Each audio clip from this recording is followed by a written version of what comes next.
Elena Torres had been looking forward to this evening for weeks. After 2 years of overseas deployment, the 33-year-old Navy SEAL finally had a chance to enjoy a quiet dinner at her favorite restaurant in Seattle's Capitol Hill neighborhood. She had traded her military uniform for a simple black dress and comfortable flats. All she wanted was to blend in with the civilian crowd and reclaim a sliver of the normalcy she had long lost. The restaurant buzzed with the typical energy of a Friday night. Families gathered around large tables. Couples whispered over candlelit meals. Elena chose a corner seat, appreciating the strategic view it offered of the entire dining room. Old habits died hard, even off the battlefield. She had just ordered her favorite dish, wild mushroom lasagna, when she noticed 3 men at the bar growing increasingly loud and aggressive. They looked to be in their 30s, dressed in sharp suits that spoke of success, but their behavior told a different story. Empty beer bottles littered their part of the bar, and their boisterous laughter rose above the hum of conversation. Elena tried to focus on her meal, but her training wouldn't let her ignore a potential threat. The men were making lewd comments toward several female patrons, their voices growing bolder with each drink. At that moment, she didn't yet realize that in just 15 seconds, the entire restaurant would fall silent, and she would be the reason those 3 men ended up on the floor. 2 weeks ago, Elena Torres had set foot back in Seattle after a 2-year deployment in the Middle East. No more blistering desert winds, no more helicopters roaring over distant ridge lines, no more radio calls breaking the silence of midnight. She was home. But home didn't feel quite the same. Seattle still drizzled like always. Cafes were still packed along the sidewalks. Glass buildings still reflected neon signs across the night. But to Elena, everything seemed quieter, more distant. She no longer felt like she belonged, neither on the battlefield nor here in the place she used to call home. So, when an old friend suggested a cozy Italian restaurant tucked into Capitol Hill, one that used to be her refuge during short breaks from training, Elena had decided to give normalcy another shot. Just one dinner, alone. No teammates, no orders, no looming threats, just a quiet booth, a plate of lasagna, and a space to breathe. The restaurant was called Via Bellissima, not overly fancy, but warm and welcoming. Golden pendant lights cast a soft glow, faint jazz melodies drifted from vintage speakers, and the scent of toasted bread and red wine lingered in the air. Couples leaned close together behind sheer curtains. Families gathered around large tables near the open kitchen, where a Neapolitan chef was theatrically slicing pasta over steaming pots. Elena entered quietly. A few heads turned, but no one paid her much attention. She chose a corner seat, back to the wall, facing the room, strategic, with a clear view of all exits, an old habit she couldn't shake, even off duty. She removed her scarf, slipped off her light coat, smoothed her dress, and sat down. The waiter smiled politely and handed her the menu. She didn't need to look. Wild mushroom lasagna, sparkling water, no lemon, she said gently, as if she'd been there 100 times. In truth, only 5 visits, but each one had carved itself into her memory like an oasis in the chaos of training. Just one night. One ordinary night. Elena crossed her legs under the table and absent-mindedly traced the faint cracks in the linen. Her eyes, however, remained fixed on the bar. Not out of suspicion, just habit, observation. And that's when she saw them. 3 men, sharply dressed, parked at the bar with half-empty beer bottles. Tailored suits, polished leather shoes, Swiss watches flashing under the lights. They looked like they'd just walked out of a tech conference. Confident, successful, men who had everything. But their voices told a different story. "That waitress is just my type," one of them said, his voice loud enough to make heads turn. "Bet she serves better off the clock," another sneered, and the third laughed as their glasses clinked. Elena frowned slightly. She glanced toward the kitchen. A young waitress was pretending not to hear them, her cheeks flushed with embarrassment. The manager hovered nearby, hesitated, then turned away when he noticed the men were high-paying customers. Suits, fancy drinks, likely to leave big tips. Elena lowered her gaze, but her ears were focused. What began as jokes quickly turned into crude remarks, aimed at women dining nearby. A young woman stood up to head to the restroom. The man in the middle let out a loud whistle that made her freeze mid-step. The quiet Elena had sought was crumbling. She took a deep breath.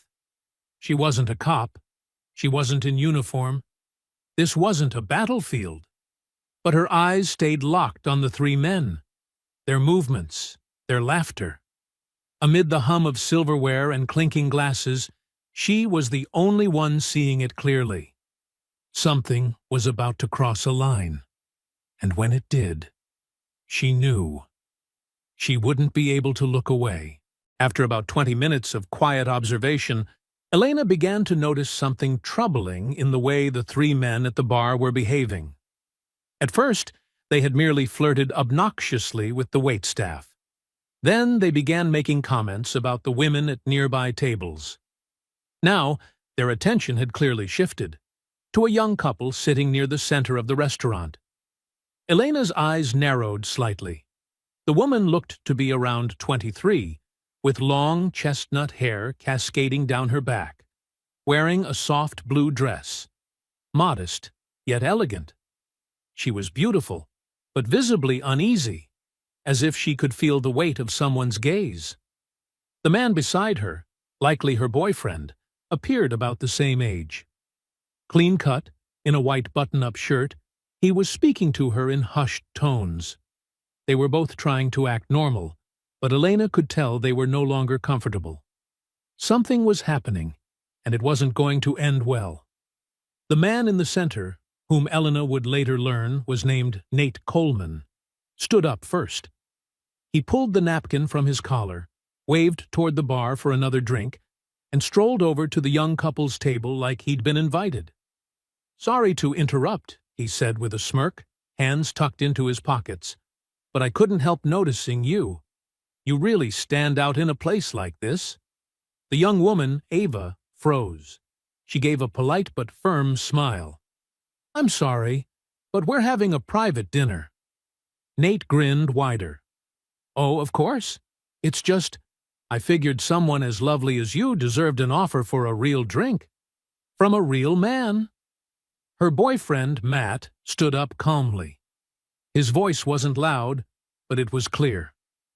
"Please return to your table. We're not looking for trouble." The second man, Eric, approached with a beer in hand. "Relax, kid. We're just being friendly. No need to get so protective." The third one, Derek, stayed back, leaning against a nearby chair, watching Ava with a look that made Elena's stomach twist. She set her glass of water down. She was already standing, but hadn't moved yet. Her instincts told her the situation was about to cross the line. And then, it did. Without warning, Nate leaned in and grabbed Ava's wrist. "Talking time's over. Come on, sweetheart. Let's see that pretty smile walking my way." Ava recoiled instantly, trying to pull back, but he tightened his grip. Her chair scraped loudly against the floor as she was yanked halfway up. Matt lunged to stop them, but Eric shoved him hard. Matt stumbled and fell, the back of his head slamming against the corner of the table. The sickening thud echoed through the room. Elena heard it clearly, saw the thin line of red trickling down Matt's temple. But most of all, she saw Ava's eyes filled with sheer panic, begging. And suddenly, Elena was no longer in Seattle. She was back in Kandahar. A flipped supply truck lay smoking by the roadside. Over the radio, her commander barked, "Do not approach! No entry until we confirm it's secure." But Elena could see them, a family of 4, a father, a mother, 2 children. A little girl, maybe 8 years old, clinging to her mother's arm. Her eyes, glistening with tears, locked onto Elena's position. She didn't scream, didn't cry. She just looked. Through the smoke, through Elena's rifle scope, across the invisible line between action and hesitation. Elena didn't move, and 30 seconds later, the truck exploded. Now, the restaurant. The memory crashed out of her like a wave. 3 men, one gripping a terrified woman, one having just shoved a man to the ground, one watching like it was all part of a show. Ava looked at Elena. They'd never met. But that look, it was exactly the same as the girl in Kandahar. Elena clenched her fists. Not this time. No one gets left behind. No one screams inside while the world watches in silence. "I promised," she whispered, stepping forward. "I would never stand still again." The entire restaurant seemed to hold its breath. Some diners turned their heads away. Others pretended to be engrossed in their meals, hoping to avoid getting involved. The staff stood frozen behind the counter, helpless. But Elena was already moving. Not rushing, not storming in, just walking, slow, deliberate, like every step was a calculated choice on a training ground. Nate still had a firm grip on Ava's wrist, smirking like he owned the room.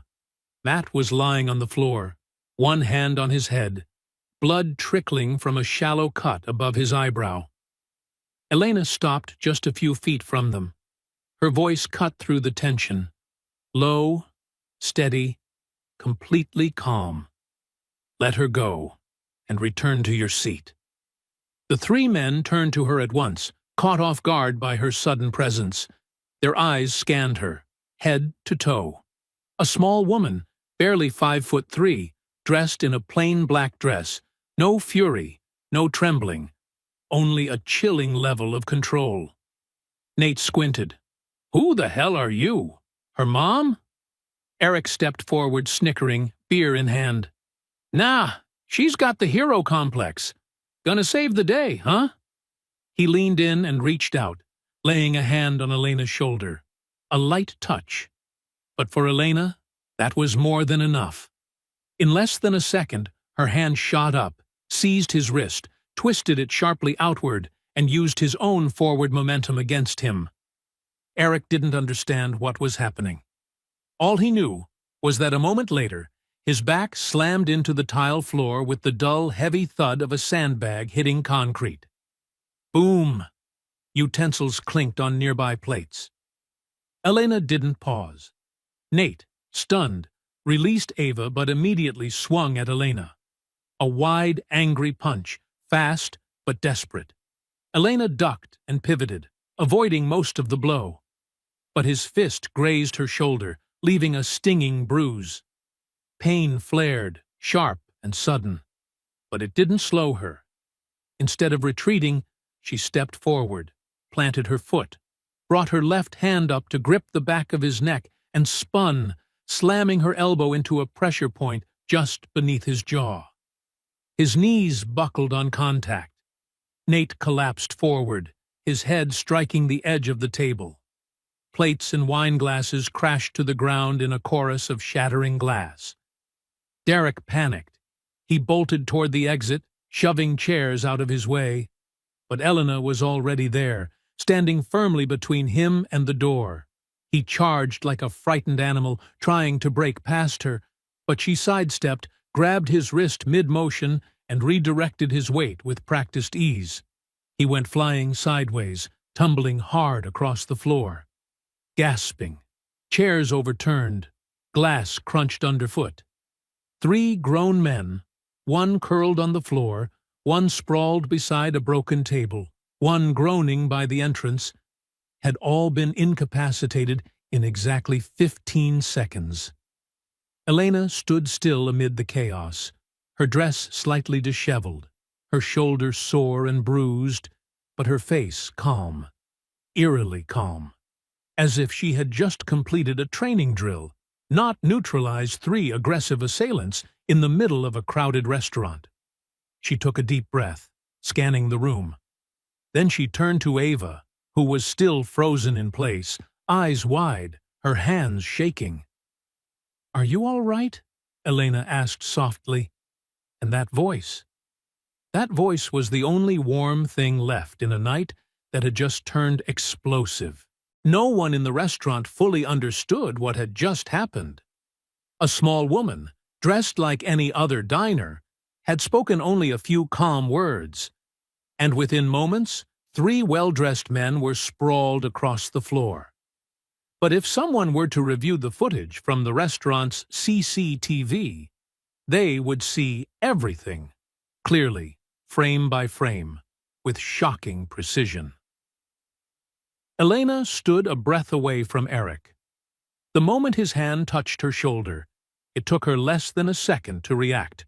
Her hand locked around his wrist, twisted it sharply, and with one fluid motion, she used his own body weight to bring him down. He never saw it coming.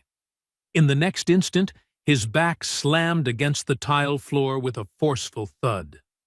The air whooshed out of his lungs, leaving him stunned and gasping. Elena didn't look back. Nate acted on impulse. He lunged, fast and furious. His punch carried raw force, the kind only born from adrenaline and entitlement. It was quick, brutal. Elena turned, but not quite fast enough. The blow grazed her right shoulder, searing a hot flash of pain across her collarbone. Her foot slid back, but she didn't retreat. She stepped into the attack. Her left arm shot up and wrapped behind Nate's neck, pulling him toward her. With a twist of her torso, her right elbow drove directly into a pressure point just below his ear. His body folded instantly. He collapsed forward, crashing into the edge of a table. Plates of pasta and half-finished glasses of wine toppled with him, shattering into a chorus of porcelain and glass. Derek froze. In less than 10 seconds, his 2 friends had been taken down, hard. He didn't fight. He ran. Shoving aside chairs, stumbling backward toward the exit, he made a beeline for the front door. But Elena was already there. She had positioned herself squarely in front of the main exit. She wasn't taller than Derek. She didn't look physically stronger. But her stance was immovable. Derek let out a panicked grunt and lunged at her, hoping sheer momentum could push her aside. Elena waited until the exact moment his weight shifted forward, then stepped slightly to the side, seized his wrist mid-charge, and redirected his motion into a textbook throw. Derek hit the floor awkwardly, the wind knocked out of him, his limbs tangled. Silence. Not a word, not a whisper, not even the clink of cutlery. Every diner, every staff member, every chef behind the open kitchen, frozen. Only the sound of heavy, gasping breaths from 3 defeated men echoed in the stillness, and Elena's soft footfalls as she turned and walked calmly back to the center of the room. 15 seconds. From the moment Eric touched her shoulder to the moment Derek collapsed near the door. The entire incident had lasted no more than 15 seconds. To be precise, 14.7 seconds, as the timestamp on the CCTV footage would later confirm. The overhead camera above the bar had captured everything. 3 men escalating into physical aggression. Elena stepping in, each defensive move executed cleanly, efficiently, with no excessive force. What she did wasn't brawling. It was controlled, tactical, and unmistakably military. And Elena Torres, the small woman in the black dress, was at the very heart of it. She turned to Ava, who still hadn't moved, her hands trembling in her lap, her eyes wide. "Are you hurt?" Elena's voice had softened.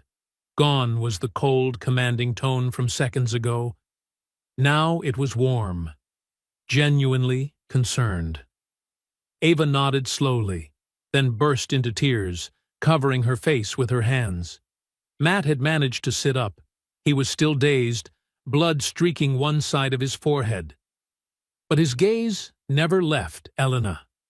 Like he couldn't believe the same woman who just neutralized 3 men had quietly been sitting alone moments earlier. Elena reached down and picked up one of the chairs that had been knocked over. She slid it gently beside Ava. "Sit down. It's over now." In the background, the restaurant manager had finally found his voice and was stammering through a 911 call. Nearby, a few phones had already been raised. Cameras pointed at Elena. Recording. A storm was coming. But Elena didn't know that yet. She simply turned, walked back to the counter, and reached for a napkin, as if she'd merely stepped away to wash her hands. Less than 5 minutes later, the piercing wail of a police siren echoed outside the restaurant. 3 officers entered through the front door, led by Lieutenant Lana Brooks, a seasoned member of the Seattle Police Department with over 15 years of experience. Her face was calm but sharp, the kind that had seen more chaos than most would care to imagine. What she saw was chaos indeed. 3 grown men in disarray sprawled across the floor, their suits rumpled, hair messy.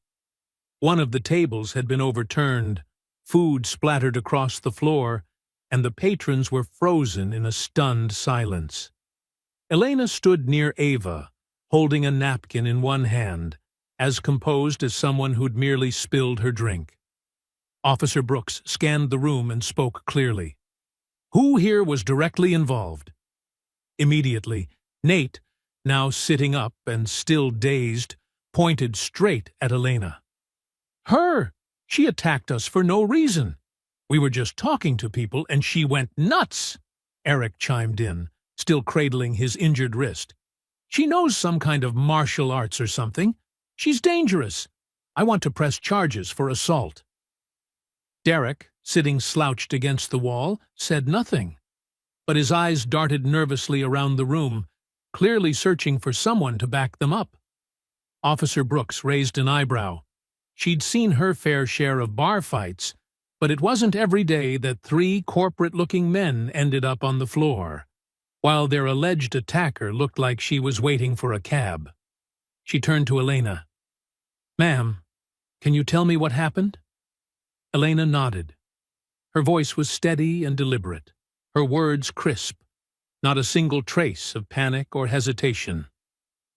Those 3 men had been harassing multiple female patrons in the restaurant. Then they approached a young couple sitting near the center. One of them forcibly pulled the woman from her chair despite her objections. When her boyfriend intervened, they shoved him to the floor, and he struck his head. I verbally asked them to back away. One of them touched me. I interpreted that as an act of physical aggression and responded with the minimum necessary force to neutralize the threat. Her tone was professional, not cold, but clinical, measured.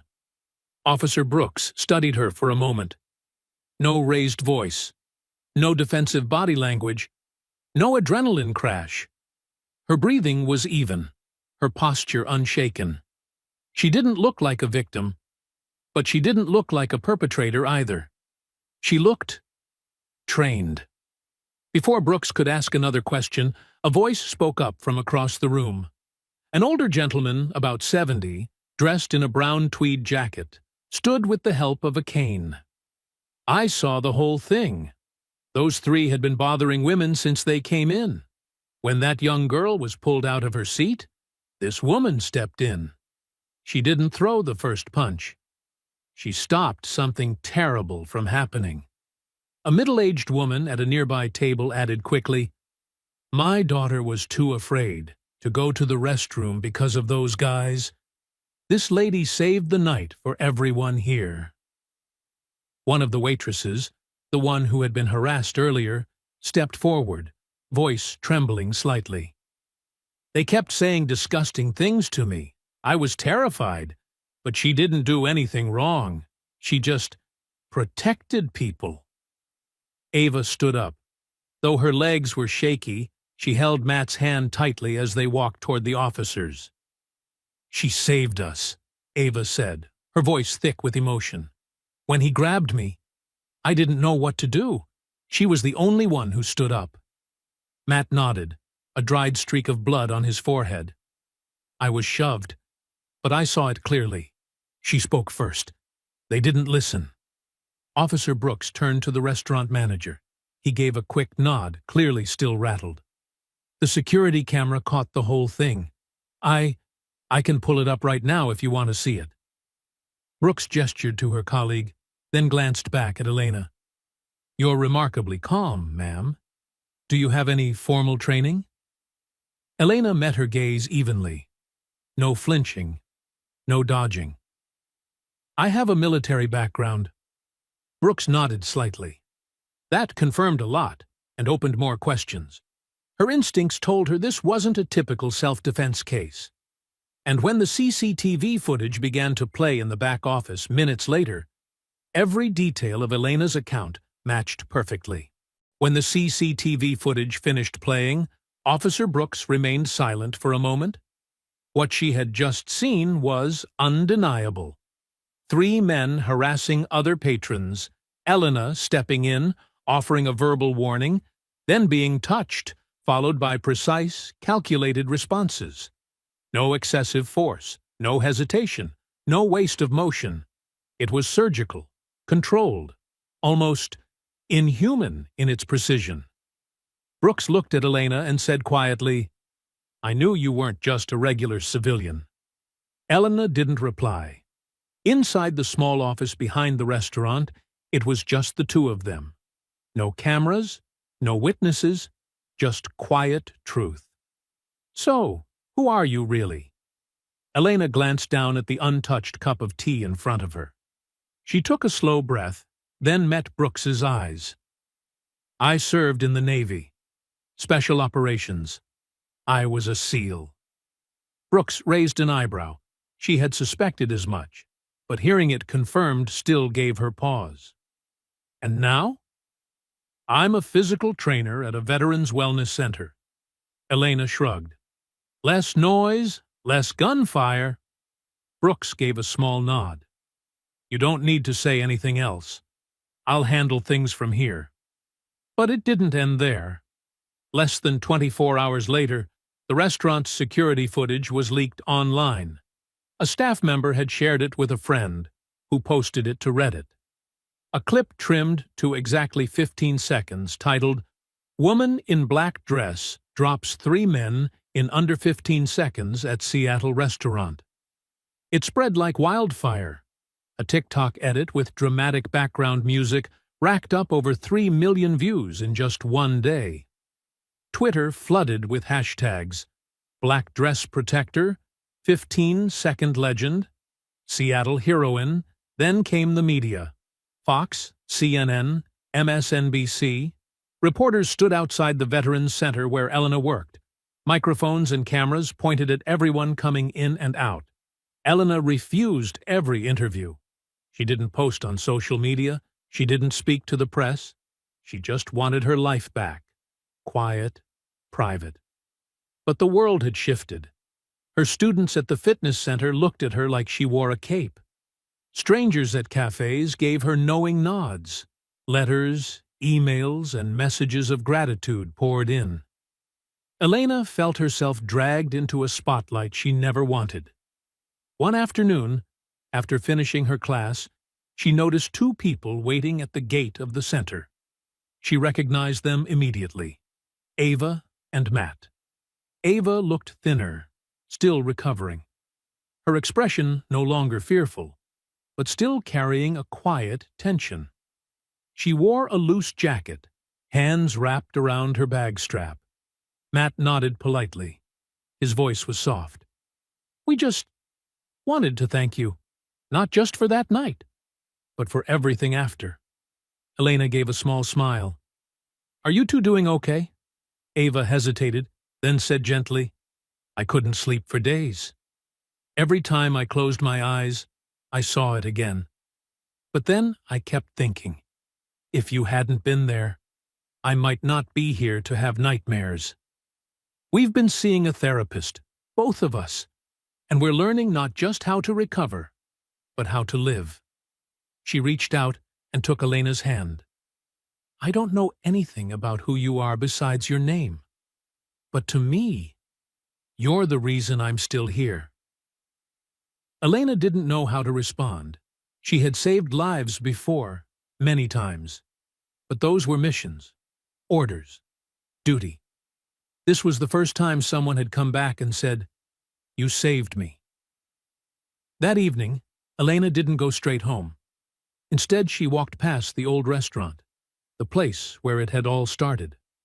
Through the window, she saw that someone else now occupied the corner table she'd once sat at. No one recognized her. She liked that. But as she turned to leave, something caught her eye. A small bronze plaque mounted beside the door. Thank you to the woman who stood up when no one else did. Via Bellissima Restaurant, April 12th. Elena read it and smiled.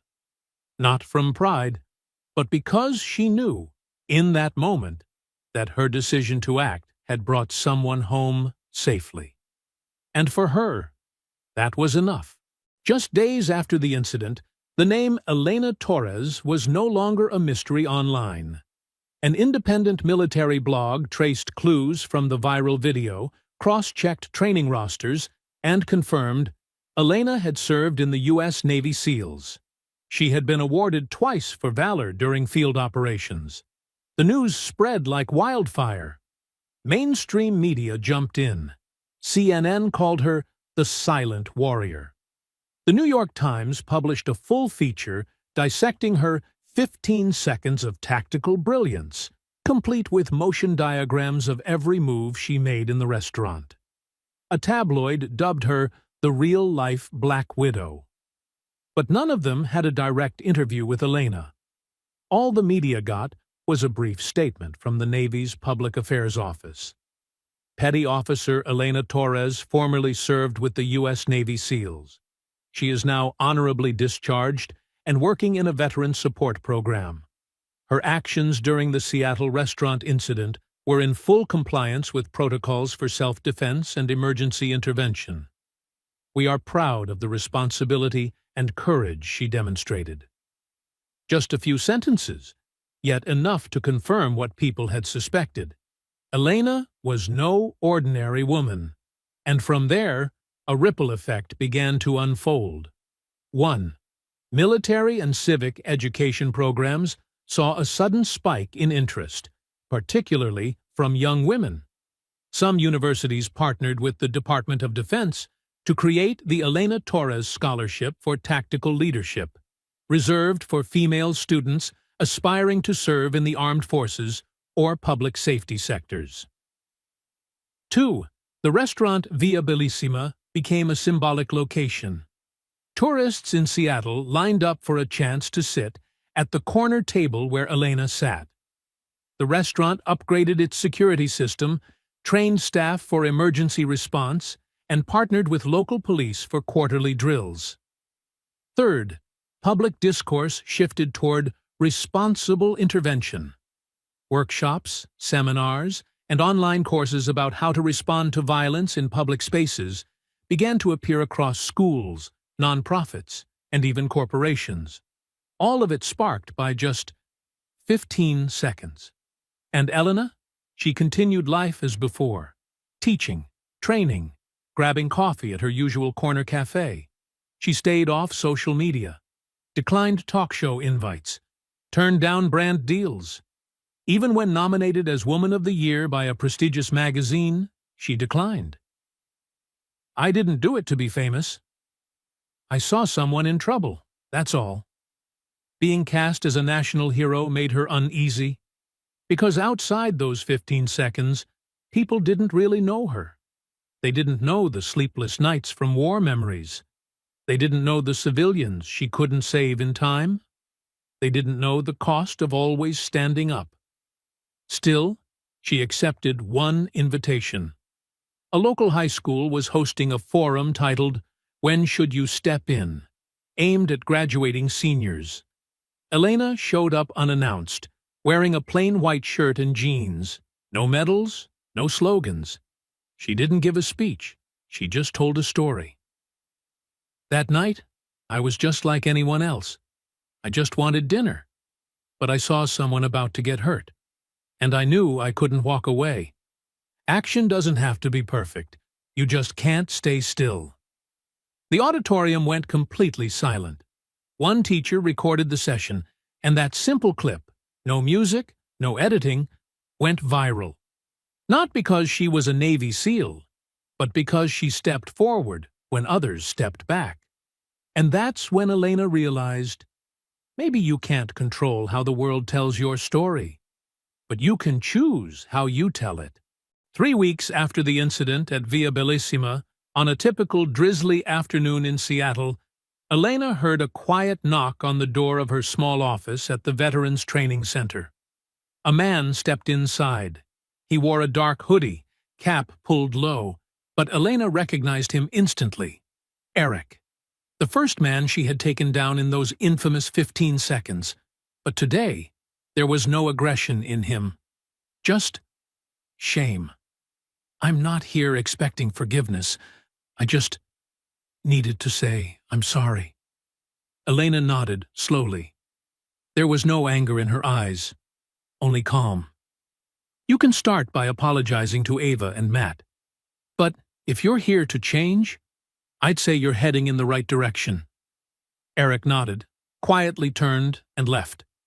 The conversation lasted barely minutes, but it echoed in Elena's mind for hours after. Elsewhere in the city, Ava and Matt stood before a packed room in a local high school auditorium. They were no longer trembling victims. Their story had spread far, and now they stood as youth advocates for bystander intervention and anti-harassment education. No one should be forced into silence by fear. And if you see someone in danger, don't look away. Ava, her voice firm, eyes steady, said this to a room full of teenagers. Matt, who had once collapsed in fear and pain, now used his voice to speak about allyship and the importance of community safety. Their story didn't end at the restaurant. That was only the beginning. Back at Via Bellissima, a bronze plaque now hung beside the quiet corner table where Elena had once sat. 15 seconds that changed everything. In honor of courage, intervention, and community. The restaurant didn't just upgrade security. They began hosting training sessions for staff on conflict de-escalation and partnered with nonprofit organizations to promote public safety awareness. A place once marked by violence had become a symbol of standing up. And Elena? She still avoided cameras, still didn't care for the spotlight. But one day, she received an invitation from Camp Athena, a tactical boot camp for women, especially those overcoming abuse or aspiring to serve in law enforcement or military roles. It wasn't a talk show. It wasn't a trophy. It was an opportunity to pass on what she believed in most. You don't need to be the strongest. You just need to stand your ground when it matters most. Elena said yes. She didn't choose fame. She chose quiet action, the kind that mattered. As the sun dipped below the Seattle skyline, Elena stood watching a group of young women training, learning how to recover from a fall, how to shout, "Stop!" with conviction, perhaps for the first time in their lives. She smiled. Some battles don't need fists. Some victories don't need crowds. And sometimes, 15 seconds are enough to change an entire community. Late afternoon sunlight fell gently over the awning of a small cafe on a quiet corner in Seattle. Elena sat alone, her hands wrapped around a cup of coffee that had long gone cold. Her eyes followed the steady stream of people walking past on the sidewalk. No one recognized the woman who had once been the center of a nationwide sensation just 3 weeks earlier. And that was just how she wanted it. A soft breeze brushed past, carrying with it the laughter of a young girl, no older than 6 or 7, riding her bicycle. She paused, glanced over at Elena, and smiled. A pure, trusting smile. Elena gave a small nod in return. The girl giggled and rode off, her ponytail dancing behind her. Elena leaned back slightly, watching the little figure disappear down the street. A subtle smile appeared on her lips, so faint it was almost invisible. Then came the voiceover, low and reflective. Sometimes, you don't get to choose when you have to act, but when the moment comes, you need to be ready. Not for praise, not for fame, but because someone out there needs you. You've just watched a true story, brought to life by True Tale Time. If you believe that courage can ripple through an entire community, don't forget to like, subscribe, and share this video. What would you do if someone near you was in danger? Leave us a comment. We read every single one. And don't forget to turn on the notification bell so you never miss the next story. A story that might just change the way you see the world.